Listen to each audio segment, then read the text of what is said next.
Hello students, आज का जो लेक्चर है वो क्लास 9 का मोशन चैप्टर का है, जो कि लेक्चर नंबर 3 है। और प्रीवियस लेक्चर में हम लोगों ने डिस्कस किया था स्पीड को, तो यहाँ से हम लोग एवरेज स्पीड से स्टार्ट करेंगे। तो यहाँ से जो अपना फर्स्ट स्टार्टिंग टॉपिक है वो है एवरेज स्पीड। एवरेज स्पीड की बात करते हैं तो एवरेज स्पीड में फर्स्ट हम लोगों ने स्टडी किया है अबाउट स्पीड। तो स्पीड को राइट किया था, speed equals to distance travelled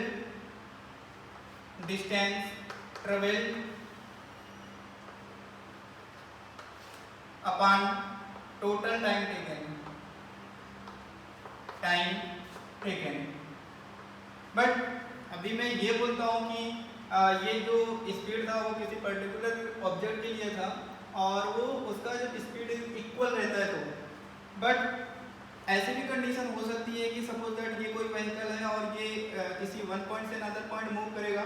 तो यहाँ पर जो इसका स्पीड है, suppose that at point A पर इसका स्पीड s1 है और कोई अनदर स्टेशन है जहाँ पर इस व्हीकल का जो स्पीड है वो s2 है and in other manner point C पर इसका जो स्पीड है वो s3 है।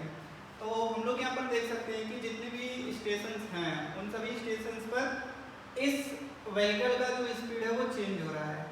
तो क्या मैं ये बोल सकता हूँ कि ये पॉइंट ए से पॉइंट सी तक का जो टोटल स्पीड है, कोई ना कोई एक यूनिक स्पीड हम लोग फाइंड आउट कर सकते हैं।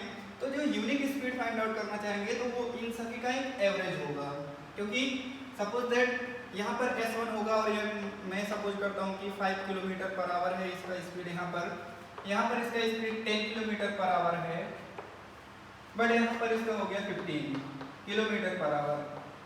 तो इस टोटल डिस्टेंस D को ट्रेवल करने में उसका कोई ना कोई एक डेफिनेट स्पीड तो हो गई, क्योंकि हमसे अगर कोई पूछता है कि A टू C जो ये व्हीकल पहुंचा है तो उसकी एक स्पीड आप बताओ, तो वो आप ये तो नहीं बताएंगे कि A पर इस व्हीकल का स्पीड इतना था, B पर इसका स्पीड इतना था और C पर इसका स्पीड इतना था। ऐसा बताने में आपको डिफिकल्टी आएगी।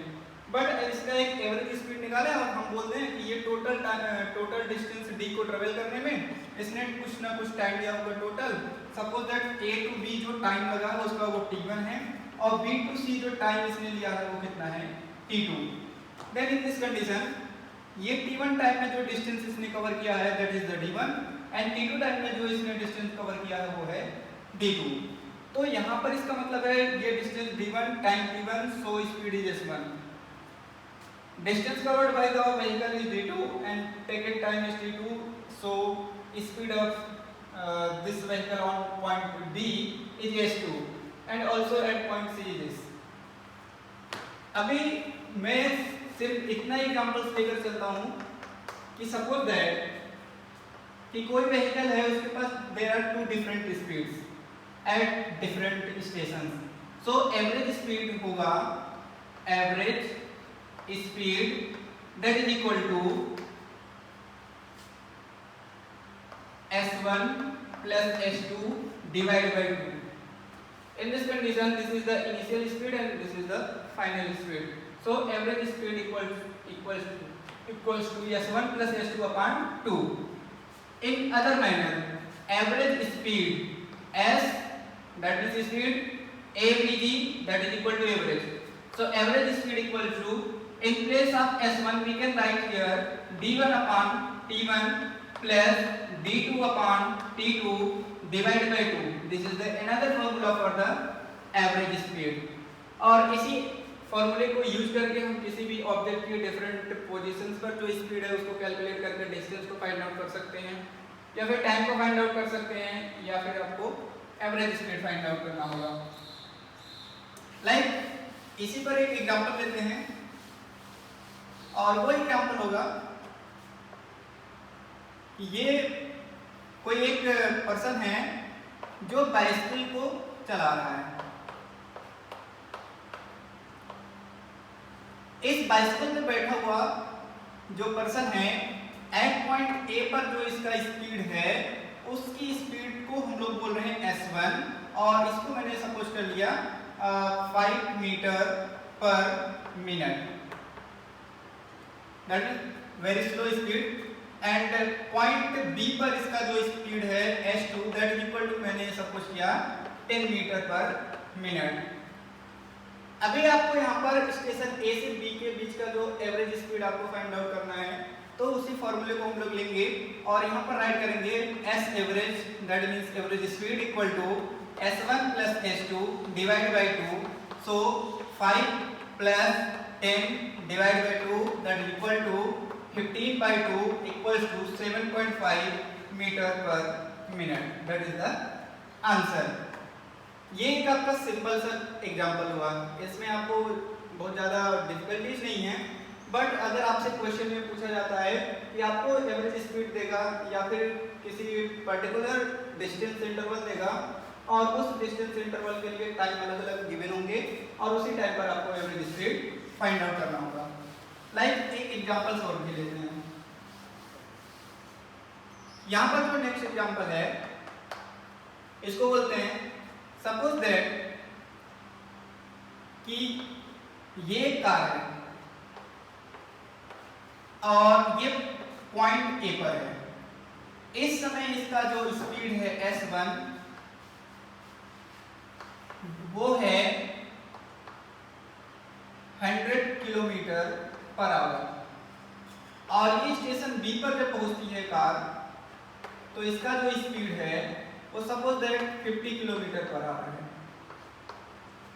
स्टेशन ए से बी के बीच का जो डिस्टेंस है वो हम बोलते हैं आपको दैट इज द 100 किलोमीटर। इस केस में आपको जो टोटल टाइम टेकन है वो t1 है और ये डिस्टेंस को सपोज कर रहे हैं d1। यहां से फिर से ये मूव करना स्टार्ट करती है कार और जो नेक्स्ट स्टेशन है वो C है और यहाँ पर इसका जो स्पीड है वो है फिर से 150 किलोमीटर पर आवर और ये जो डिस्टेंस है B to C suppose that 150 kilometre and time t2। In first interval, time taken by the car is 1 hour, but time t2 you have to find out. So first आप calculate करेंगे इसका average speed क्या है। Average speed को find out करने के बाद total distance आपको गिवन रहेगा और जो टोटल डिस्टेंस आपको गिवन रहेगा इसको इसी फार्मूले में पुट करेंगे और अपना आंसर फाइंड आउट करेंगे। तो यहाँ पर एवरेज स्पीड की बात करते हैं तो एवरेज स्पीड इक्वल टू हो जाएगा, यहाँ पर s1 है, ये s2 है और ये s3, बट इनिशियल को अगर हम लोग ड्रॉप करते हैं तो ये पॉइंट बी का और स्टेशन सी का हमको लेना चाहिए। तो पॉइंट बी का अगर हम लोग स्पीड लेते हैं तो दैट इज 50 किलोमीटर और पॉइंट सी का लेंगे तो 150 किलोमीटर।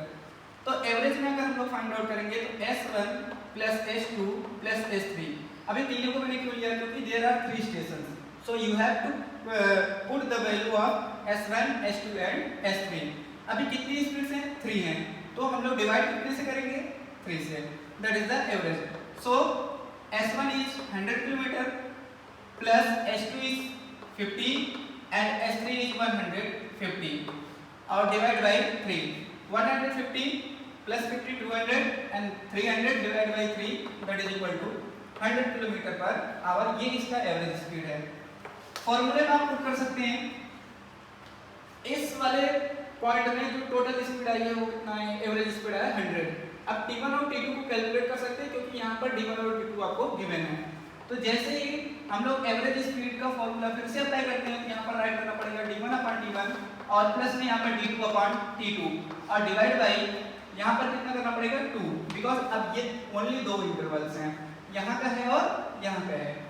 इस इंटरवल के लिए और यहाँ पर इस इंटरवल के लिए सपोज इसका एवरेज स्पीड निकालते तो ये आपको अप्रॉक्स आ जाता 75 और यहाँ पर एवरेज निकालेंगे तो आएगा 100 और फिर से एवरेज निकालते तो आपने को मिलेगा कितना 100। सो डायरेक्टली फॉर्मूले में पुट करेंगे d1 की वैल्यू कितनी है 100 किलोमीटर डिवाइड बाय t1 आपको कितना गिवन है 1 प्लस d2 आपको कितना गिवन है 150 किलोमीटर और t2 आपको फाइंड आउट करना है। सो यहाँ पर t2 and divide by 2। S average की वैल्यू आप ऑलरेडी फाइंड आउट कर चुके हो 100, so 100 equal to 100 plus 150 divide by 2 overall divide by 2। Next इसी के आगे का जो स्टेप है वो होगा 200 equals to 100 plus 150 divide by T2 and so 100 equals to 150 divided by T2 and so T2 that is equal to 150 divided by 100 that is equal to 15 upon 10 equals to 1.5 hour because हम लोग जितना भी time लिया वो our में लिया और unit भी किसमें थी आवर में थी। तो ये एवरेज स्पीड की बात हुई। बट इसी के आगे अगर हम लोग चलते हैं तो वेलोसिटी में चलेंगे।